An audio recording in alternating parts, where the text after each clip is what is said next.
Graça e paz, querida igreja. Uma boa noite a todos.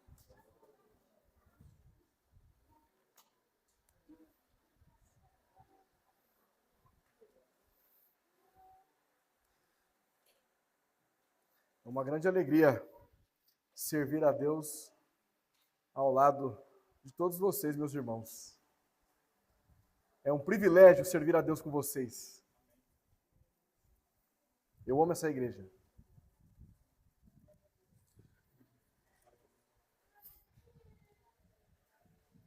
Nós vamos retornar às exposições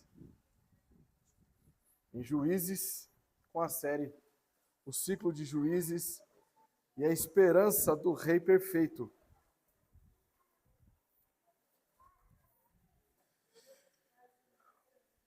Este é o sermão número 8 da nossa série e o título: A Vitória de Deus sobre seus inimigos.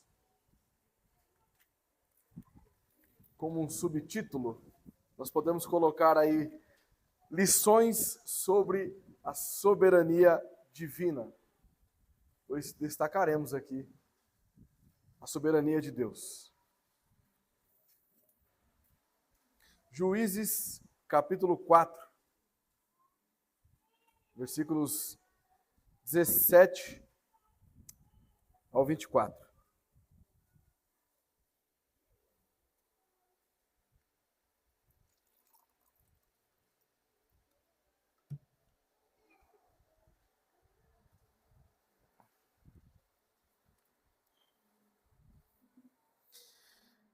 Porém, Cícera fugiu a pé para a tenda de Jael, mulher de Éber, queneu, porquanto havia paz entre Jabim, rei de Hazor, e a casa de Éber, queneu. Saindo Jael ao encontro de Cícera, disse-lhe: Entra, senhor meu, entra na minha tenda, não temas. Retirou-se para sua tenda, e ela pôs sobre ele uma coberta. Então ele lhe disse: Dá-me, peço-te, de beber um pouco de água, porque tenho sede. Ela abriu um odre de leite e deu-lhe de beber e o cobriu. E ele lhe disse mais: Põe-te à porta da tenda, e há de ser que, se vier alguém e te perguntar: Há aqui alguém? Responde: Não. Então Jael, mulher de Éber, tomou uma estaca da tenda e lançou mão de um martelo. E foi-se mansamente a ele e lhe cravou a estaca na fonte, de sorte que penetrou na terra, estando ele em profundo sono e muito exausto, e assim morreu.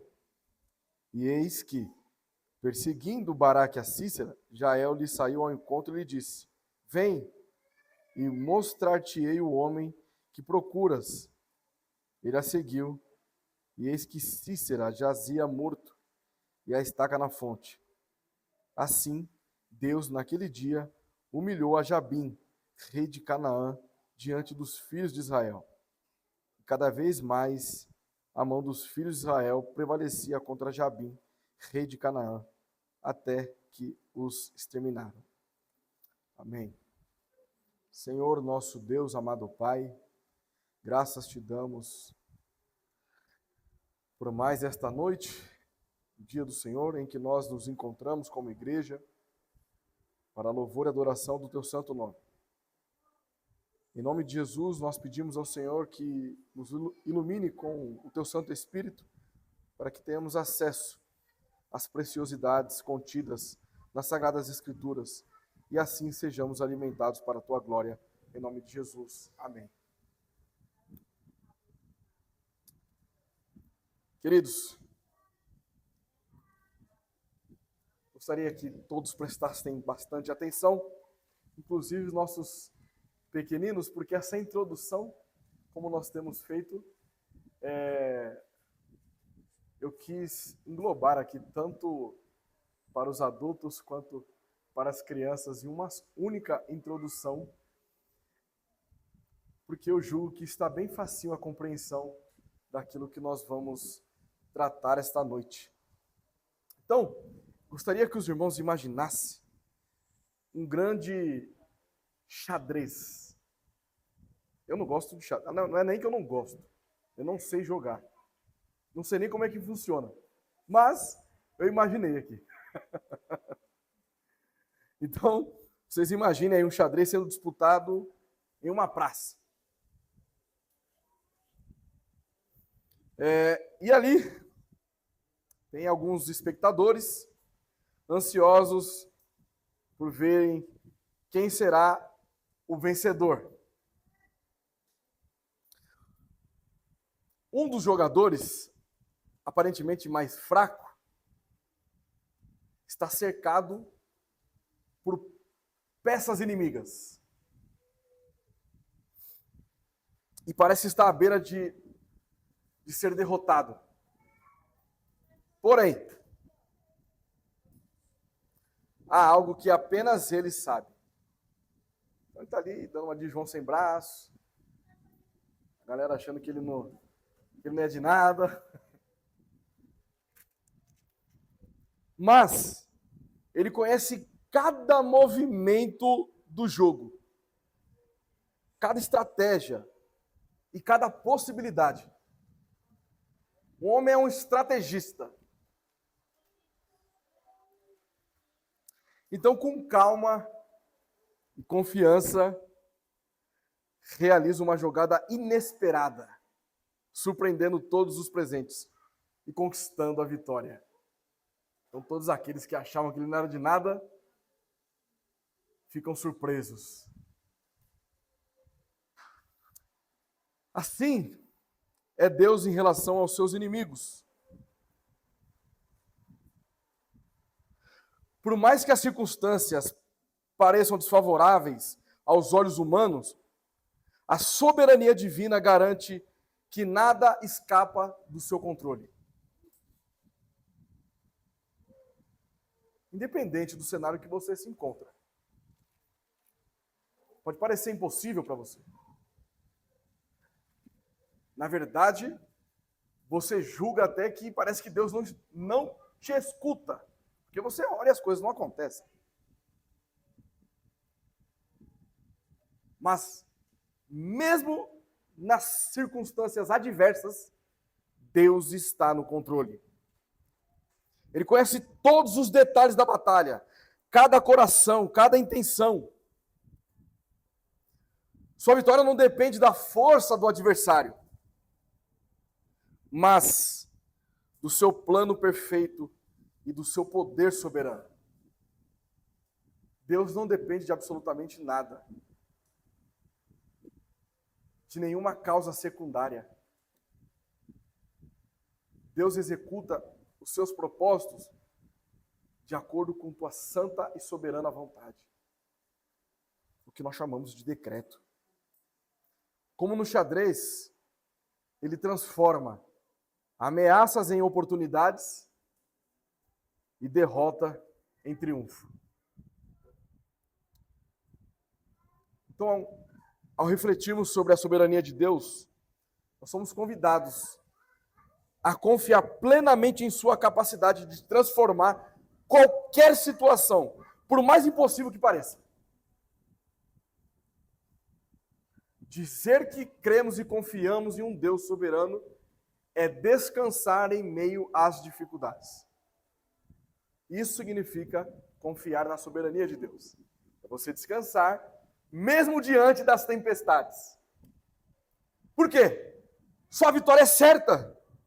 Mesmo quando enfrentamos inimigos aparentemente impossíveis de ser lidados aqui em nossas vidas, Deus está no controle. Então que, diante disso, nós possamos descansar no poder daquele que jamais perdeu uma batalha. Amém. Muito fácil a introdução, né?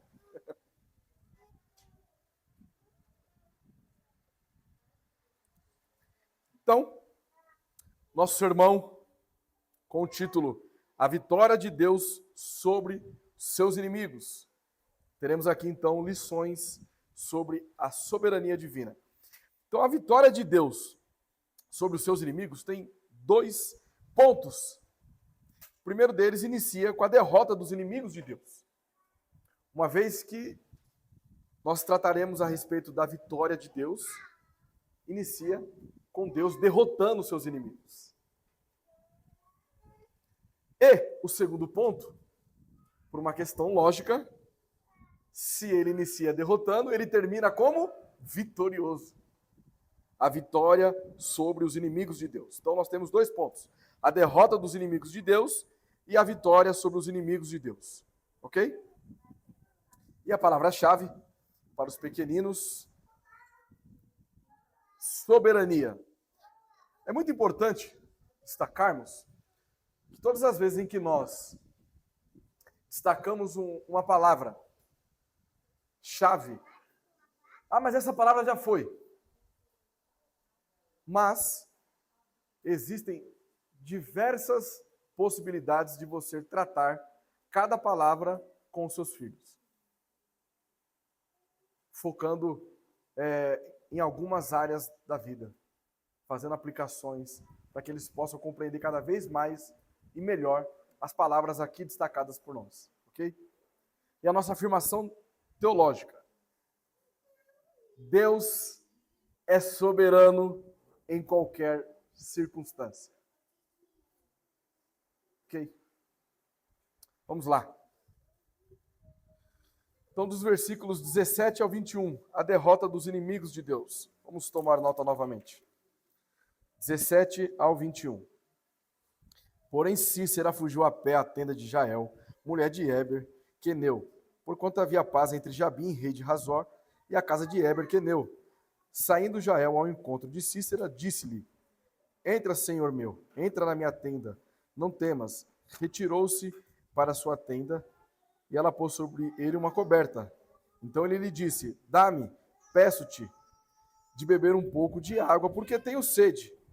Ela abriu um odre de leite e deu-lhe de beber e o cobriu. E ele lhe disse mais: Põe-te à porta da tenda, e há de ser que, se vier alguém te perguntar: há aqui alguém? Responde: não.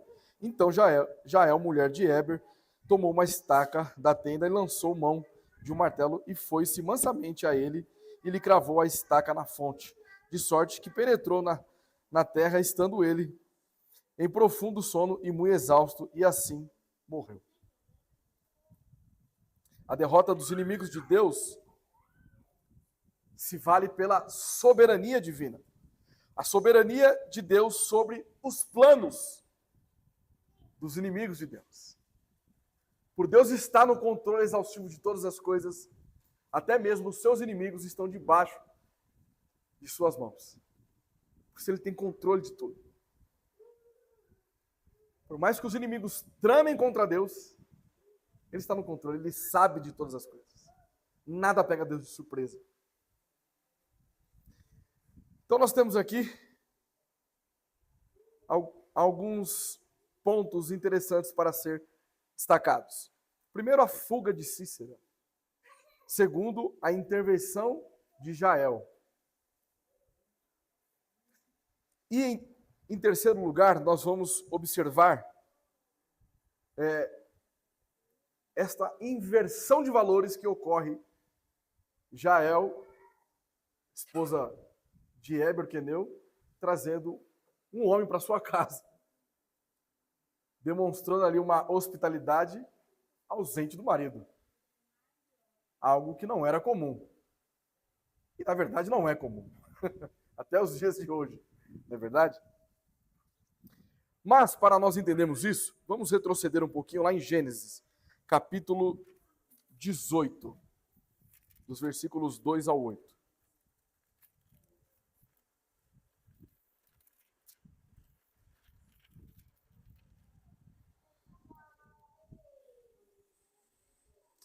Na verdade, meus irmãos, vamos do versículo 1, para o contexto ficar melhor.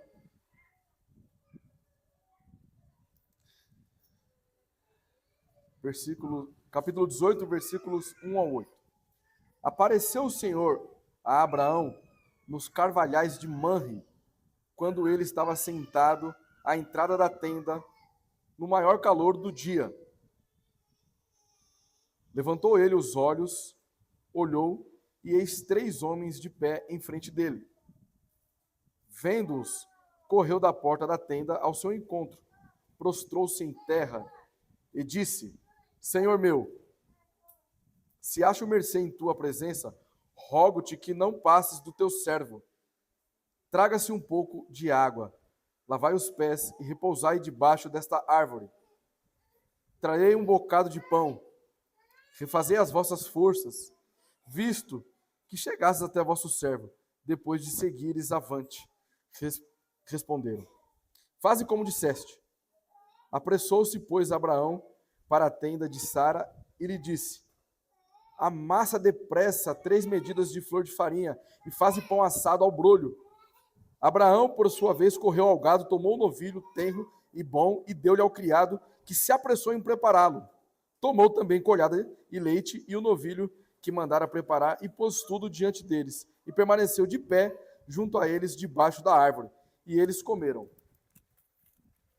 Amém. Reparem aqui um padrão de hospitalidade. Vejam como Abraão recebe esses homens aqui enviados por Deus. Note que quem recebe os homens é Abraão. Abraão, ele destina as tarefas a Sara, ao seu criado, certo?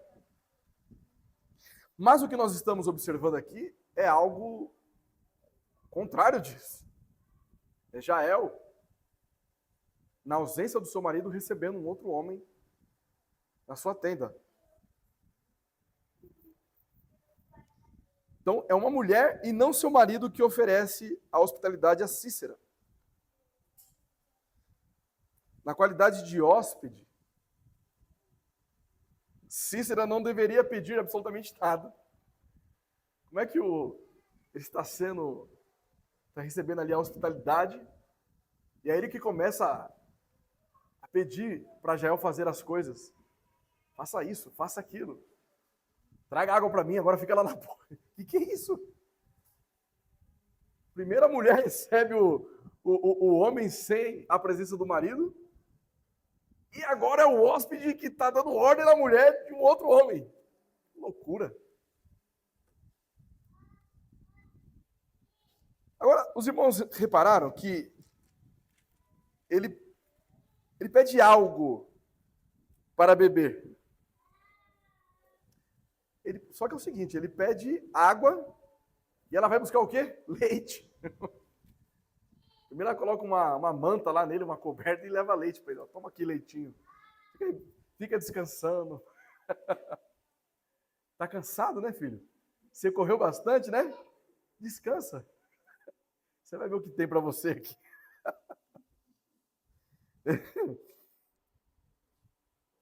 E Jael, ele diz, na verdade, Cícera diz para Jael para ela ficar de sentinela. Agora você vai lá e fica de sentinela. Meu irmão, rapaz está pedindo para uma mulher ficar ali na sentinela para guardar ele. Olha aqui, homem. É um miserável, né? Agora, mas tudo isso aqui é de caso pensado. Por que Cícera pede para Jael ficar de sentinela?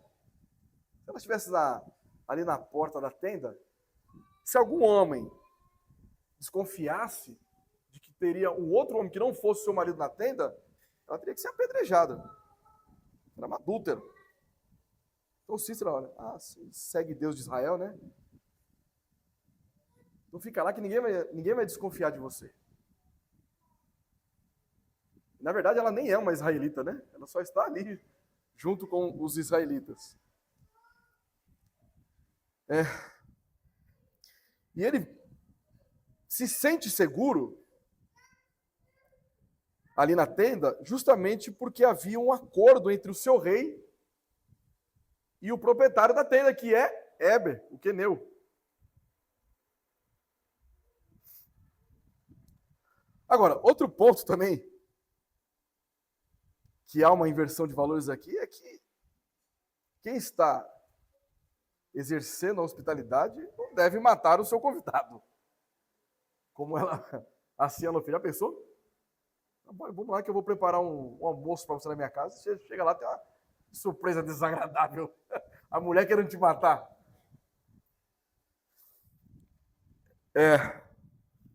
Veja, primeiro ela o cobriu e levou leite para ele ficar mais calminho, ele descansar, que ele estava muito agitado. Correu bastante de baraque, né? Tudo isso para proporcionar um ambiente que causasse ainda mais sono nele. A intenção dela era isso mesmo, para que ele ficasse relaxar. Relaxa, filho. Vai ficar tranquilo, a casa é sua. E diz o texto que ela pega uma estaca da tenda. Isso era uma ferramenta bem familiar, porque como eles eram nômades, eles ora estavam em um lugar, ou estavam em outro, então provavelmente ela sabia manusear muito bem essas ferramentas. Então ela vai lá e pega o martelo, rapaz, e finca naquela cabeçona, ele dormindo. Agora, a questão é, por quais razões ela fez isso? Cícera representava uma ameaça em potencial. Tanto a ela, porque nós já estamos observando aqui diversas inversões de valores aqui, que poderia acarretar a própria morte dela, por uma interpretação equivocada de quem se achegasse e observasse aquela cena, quanto à honra de sua família. Um homem na tenda de outro homem com a mulher do... Estranho, né? O texto não nos deixa claro por que ela faz isso. Não seja precipitado em dizer o seguinte, olha, ela não estava no acampamento de Israel, então é óbvio que Israel estava em guerra lá com Jabim, lá, o rei de Canaã, então por isso que ela foi lá e matou. Pode ser, mas por que Éber mantinha uma relação com o rei de Canaã, que era inimigo de Israel? Percebe que então alguns pontos ficam soltos aí.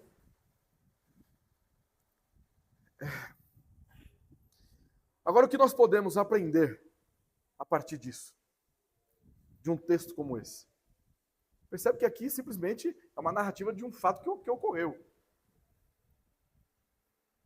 Mas nós precisamos refletir e extrair aquilo que Deus preparou para nós essa noite. Fazendo aqui uma reflexão bíblica. Queridos, amar qualquer coisa mais que a Deus é idolatria. E a idolatria sempre produz um coração iludido. Os inimigos de Deus estavam iludidos com seu poder militar. Eles tinham carros de ferro. Então se achavam no direito de oprimir Israel.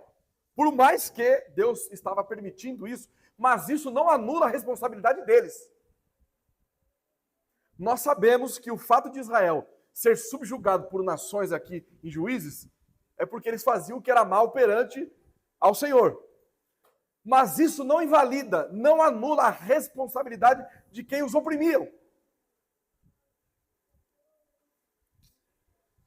Atualmente, os inimigos de Deus se iludem com aquilo que traz conforto, alegria e segurança. Então, tudo aquilo que traz conforto, que nos deixa na nossa zona de conforto, torna-se um ídolo em nossas vidas. Porque nós não conseguimos nos mover, porque estamos confortáveis em determinadas situações que são causadas pelo pecado. E essas coisas que são causadas pelo pecado nos traz alegria. E nos sentimos seguros. Porque estamos confortáveis. O nosso coração iludido. Deus é soberano em qualquer circunstância. Nós só podemos ter verdadeira tranquilidade se estivermos aos pés de Cristo. Ele é o nosso Rei perfeito, a nossa esperança. Em Cristo nós temos o verdadeiro conforto. Em Cristo nós temos a verdadeira alegria. Em Cristo nós temos a verdadeira segurança. Nós temos o verdadeiro conforto em Cristo, porque Ele é soberano sobre todas as coisas. Então, quando as dificuldades, as tempestades, situações adversas chegam ao nosso lar, se nós estivermos enraizados aos pés de Cristo, o vento vai bater. Nós vamos envergar para um lado, para o outro, mas em hipótese alguma vamos cair. Porque Cristo está no controle. E aí então, nós temos força para encarar essas dificuldades, porque estamos enraizados em Cristo. E quando nós temos forças para lutar contra os inimigos, nós ficamos alegres, felizes, porque sabemos que a vitória é certa, porque Cristo está no controle. Então nos sentimos seguros, descansamos, não cansados de fugir como Cícera. Tomou leitinho, se cobriu, fugindo de Baraque. Não. Nós estamos seguros porque os nossos inimigos foram todos derrotados na cruz de Cristo. E estão sendo derrotados até que Ele coloque todos os seus inimigos debaixo das plantas dos teus pés. E o nosso maior adversário é o pecado, que já foi triunfado por Cristo. Nós não somos mais escravizados. Não há inversão de valores na igreja de Cristo. Se existe uma inversão de valores na igreja de Cristo, algo precisa ser corrigido. Algo precisa sofrer disciplina. Mas em hipótese alguma, deve haver uma contradição entre a realidade bíblica e a igreja de Cristo, porque nós nos submetemos a Ele. Amém? Vamos lá, segundo ponto.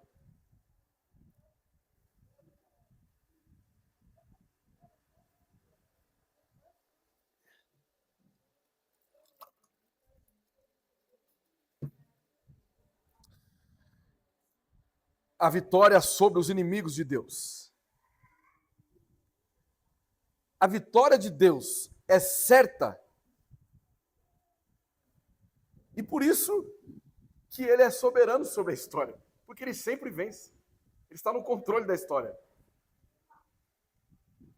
Nós não acreditamos no teísmo aberto, onde Deus deu lá a cordinha no relógio e as coisas vão fluindo. Não. O futuro existe porque Deus estabeleceu o futuro.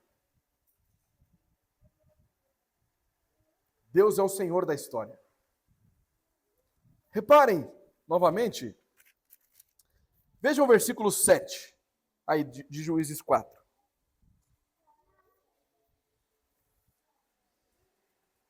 E farei ir a ti para o ribeiro de Quizon, a Cícera, comandante do exército de Jabim, com os seus carros e as suas tropas, e o darei nas tuas mãos.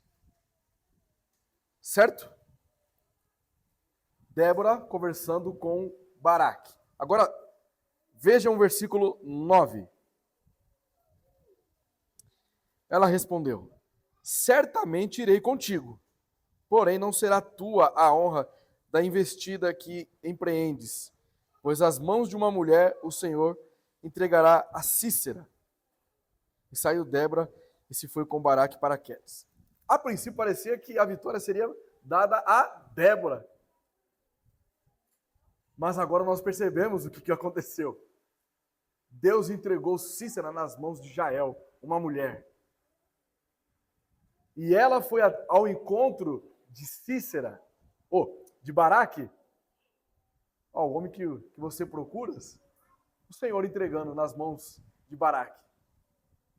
Agora fica mais claro para nós que trabalhamos na semana passada. Veja essa nota aqui de Tim Keller. Do ponto de vista humano, a honra foi compartilhada. Mas de verdade mesmo, a honra não é de nenhum ser humano. Foi o Senhor quem falou a Débora e por meio dela. Foi o Senhor quem se adiantou a Baraque e deu-lhe a vitória. E foi o Senhor quem entregou a Sísera nas mãos de Jael. É justo concluir que naquele dia, Deus, e não Débora, nem Baraque, e nem Jael, subjugou Jabim, rei de Canaã, diante dos israelitas. Deus é o libertador, agindo de acordo com a sua vontade, e não segundo os méritos de seu povo. Assim, ele merece toda a glória. Ser usado por Deus é um privilégio, e não um motivo para acumularmos glórias. A salvação é obra absoluta de Deus, segundo a vontade de nosso Deus e Pai. Portanto, é a Ele que pertence toda a glória para todos sempre. E não é verdade? Por mais que aqui nós estamos observando as criaturas seguindo o curso da sua própria natureza, as causas segundas ocorrendo, mas Deus, como causa primária de todas as coisas, executando os seus planos, os seus propósitos eternos. Porque Ele é soberano sobre todas as coisas. Agora veja Daniel Bloch. Ele diz o seguinte: a narrativa não oferece indício algum de qualquer motivação espiritual da parte dela, no caso, Jael, ou de qualquer preocupação com Israel. Ela age inteiramente por conta própria e por suas próprias razões, que talvez sejam misteriosas. Bom, de fato né? Porque até agora não encontrei ninguém que explicasse o porquê que ela tomou essa decisão. Suas ações não são somente incomuns e violentas, mas socialmente revolucionárias, desafiando ideias predominantes dos papéis femininos em geral e da relação do marido e esposa em particular. No entanto, só pelo fato de o autor registrar seus feitos, não significa que ele os aprove. Isso somente aumenta o mistério da providência divina, demonstrando de modo implícito o que os versículos seguintes afirmam de maneira explícita. Deus é capaz de incorporar as ações livres dos seres humanos em seu plano para a sua glória e para a salvação do seu povo. Queridos, a conclusão, portanto, nos lembra que o conflito no livro de Juízes não é entre patriarcado e igualitarismo. Nem tampouco entre homens e mulheres, nem entre líderes israelitas e os governantes de outras nações. O conflito é, de um lado, entre rei divino e o reino da luz, e do outro lado, as forças do reino das trevas. O livro de Juízes,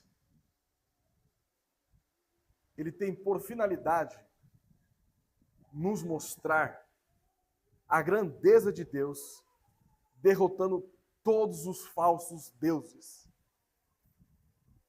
Por isso, que nós destacamos aqui, em todas as exposições, uma luta contra os ídolos levantados pelos nossos corações. Porque para cada ídolo que se levanta no seu coração, nós temos um Deus supremo que derruba todos os ídolos. Se você não sabe como enfrentar um ídolo que você levantou no seu coração, olhe para a cruz de Cristo e veja o Cristo crucificado, que ao terceiro dia ressuscitou e nos deu vida e vida com abundância para que nós não fossemos mais escravizados pelo pecado. O antídoto para toda idolatria é Cristo Jesus. Vamos tomar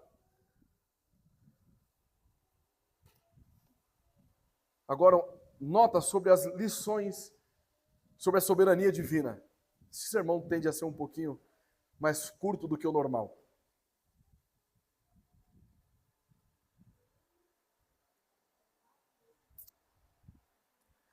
Todas as vezes em que nós observarmos a palavra coração na Escritura, precisamos levar em consideração três coisas: a mente, as afeições e a vontade.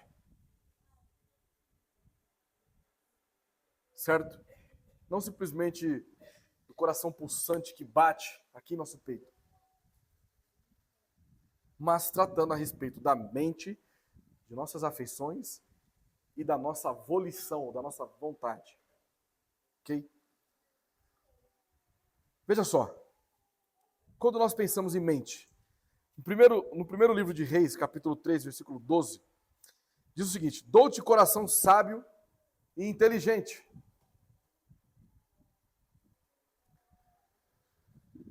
Trazendo, então, uma ideia de que ele está falando a respeito do quê? Da mente. Uma mente sábia, inteligente, que pensa. Em Eclesiastes, capítulo 11, versículo 9, diz o seguinte: alegra-te, jovem, na tua juventude, e recreie-se o teu coração nos dias da tua mocidade. Ou seja, aqui é a ideia de nossas afeições, nós demonstrarmos sentimentos na presença de Deus. Quando nós estamos felizes, quando estamos entristecidos.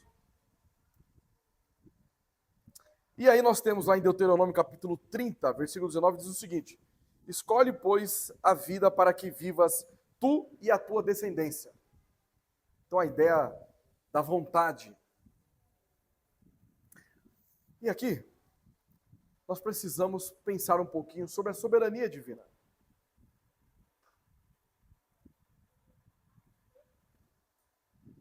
Porque nós temos um enorme problema. Lá em Jeremias, capítulo 17, versículo 9, diz que o nosso coração é enganoso. Por que o nosso coração é enganoso? Por causa daquilo que nós chamamos pecado original, cometido pelos nossos pais Adão e Eva. O pecado foi como um vírus que infectou a natureza humana, de modo que a nossa sabedoria, nossa inteligência foi corrompida pelo pecado. Nossas afeições, nossos sentimentos foram afetados pelo pecado. E a nossa escolha, a nossa vontade foi afetada pelo pecado. Por isso que nós rejeitamos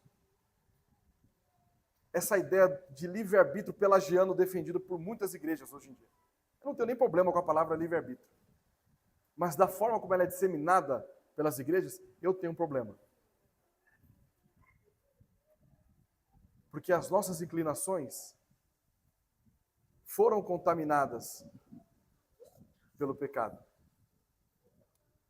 Então, ainda que eu faça escolhas, e de fato eu faço, elas estão contaminadas pelo pecado. E o que nós vemos no livro de Juízes?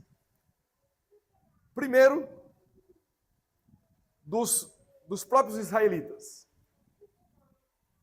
que a mentalidade deles, a sabedoria deles, estavam cativas aos seus próprios interesses, ou seja, a sua própria natureza, que está corrompida.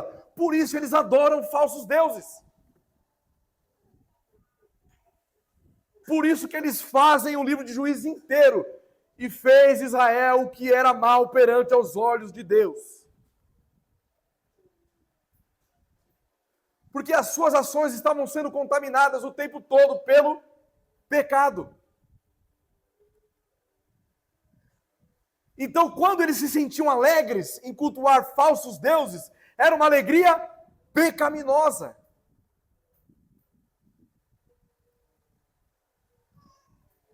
E quando eles tomavam atitudes, eram atitudes pecaminosas. E tudo isso por causa do coração enganoso, por causa do pecado. E é dessa forma como muitas pessoas em nossos dias agem, confiando no seu intelecto. Eu conheço a palavra de Deus. Eu tenho entendimento da palavra de Deus. Mas se as suas ações, as suas atitudes estão contaminadas pelo pecado, de modo que você não consegue fazer aquilo que é santo, é porque você não conhece as Escrituras. É o seu coração te enganando.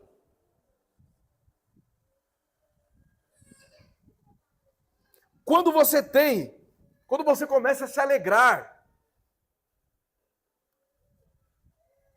em ações pecaminosas, você procura se justificar. Não, isso aqui não é pecaminoso. Isso é mais ou menos ruim. Ou isso é moralmente incorreto.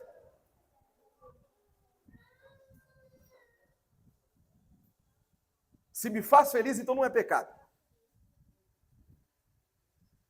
Do inferno, essas afirmações. Diretamente do inferno.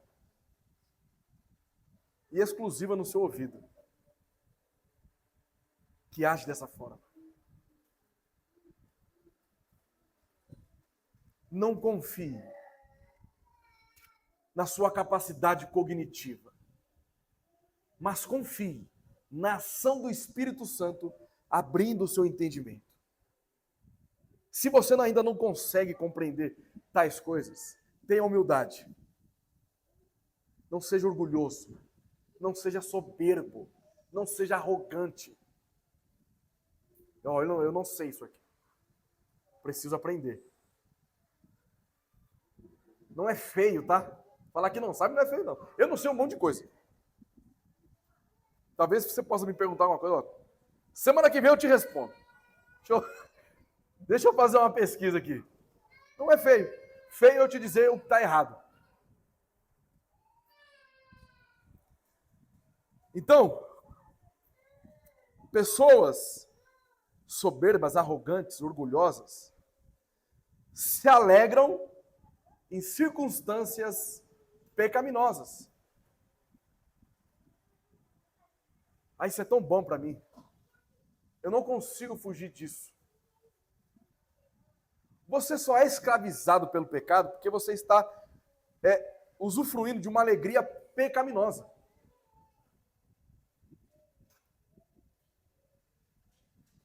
Você só é um idólatra quando você busca alegria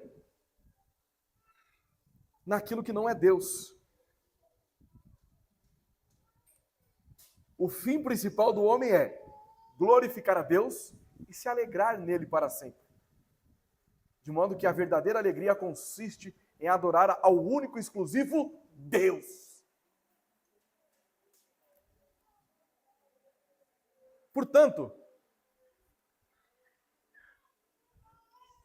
talvez você considere-se um reformado, um calvinista, um dortiano. Mas em todos os momentos, suas escolhas são más, são perversas, são abomináveis. E não cria um sentimento, uma afeição de tristeza ao escolher essas coisas. Você não tem ódio ao pecado. Então, quando você acha que você está tomando decisões, essas decisões que você está tomando parecem as decisões dos pelagianos. É um arbítrio escravo, escravo ao pecado.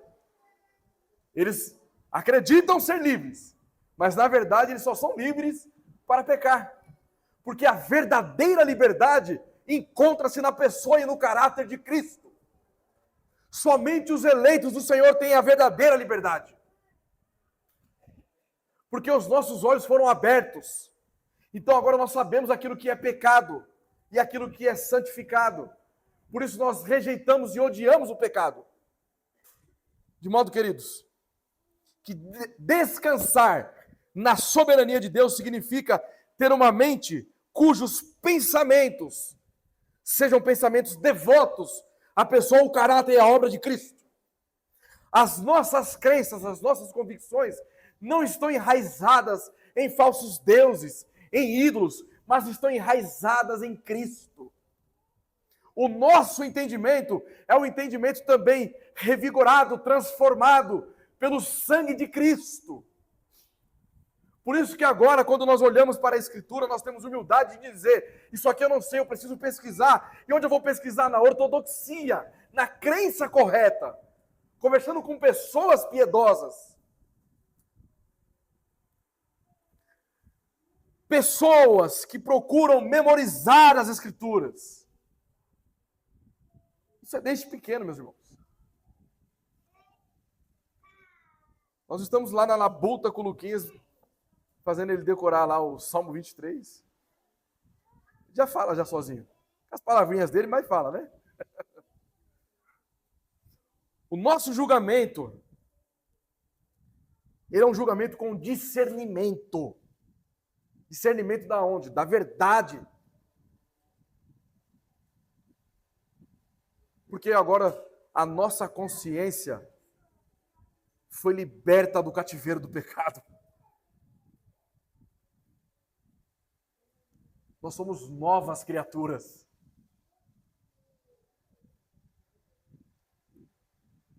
Isso é viver, é descansar na soberania do Altíssimo. As nossas afeições significa que nós temos anseios, inclinações, os nossos desejos agora são transformados também.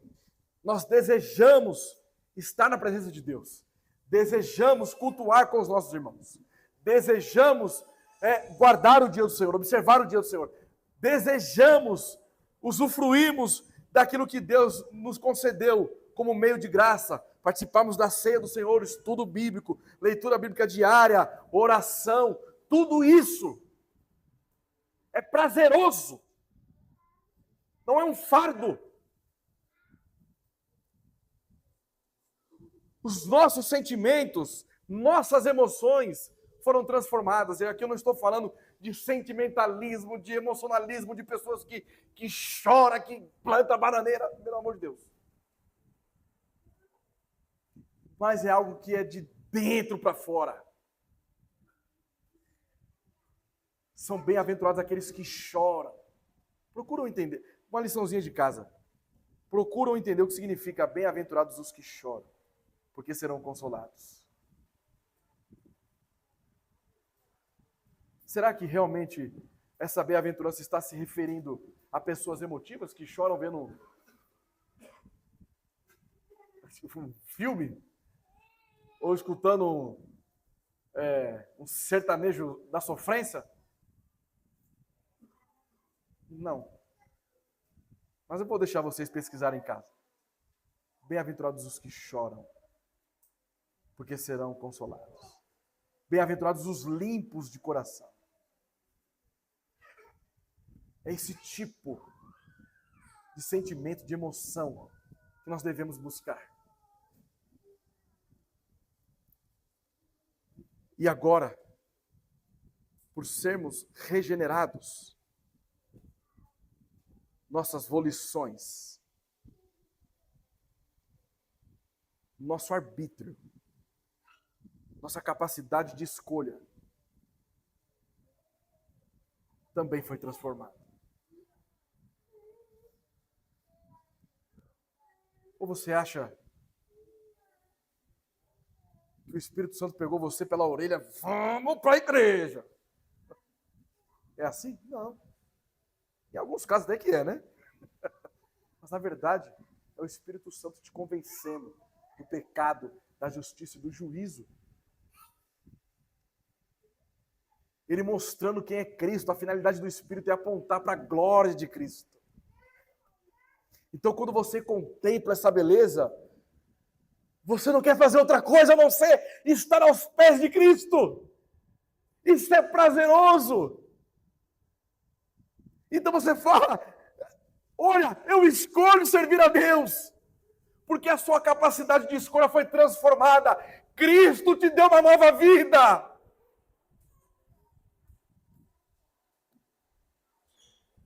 Por isso, que até mesmo nossas ações são transformadas. Agora, nós não fazemos boas ações para mostrar que somos bons. Mas quando nós fazemos boas ações, é para mostrar que Deus é bom. Olha o que Deus fez comigo. Antigamente eu ia chutar o mendigo, hoje eu vou lá e abraço ele. Aí talvez a pergunta que surge é a seguinte: mas se você disse que o coração do homem é enganoso, por que devo me esforçar em tudo aquilo que você descreveu agora sobre o coração? Mente, afeição e volição. Vamos lá em Jeremias capítulo 17, versículo 10.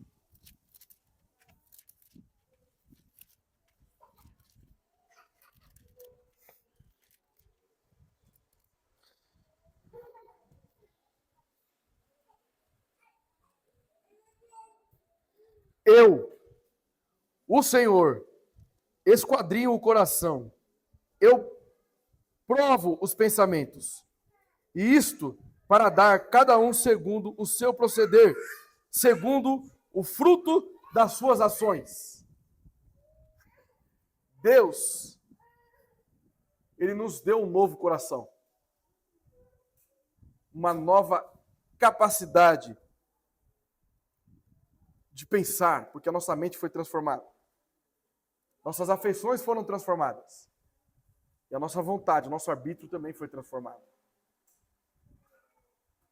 Mas Deus também nos prova diariamente. Não porque, nossa, se eu pecar aqui eu vou perder a salvação, hein? Uma heresia do diabo isso também, viu? Mas na verdade, Deus nos prova para nos aperfeiçoar cada vez mais à imagem de Cristo, para a nossa santificação. É isso que evidencia que de fato nós fomos salvos. É todos os dias sermos provados e aprovados por Cristo. Por isso que nós fomos eleitos e predestinados para a glória de Deus. Amém.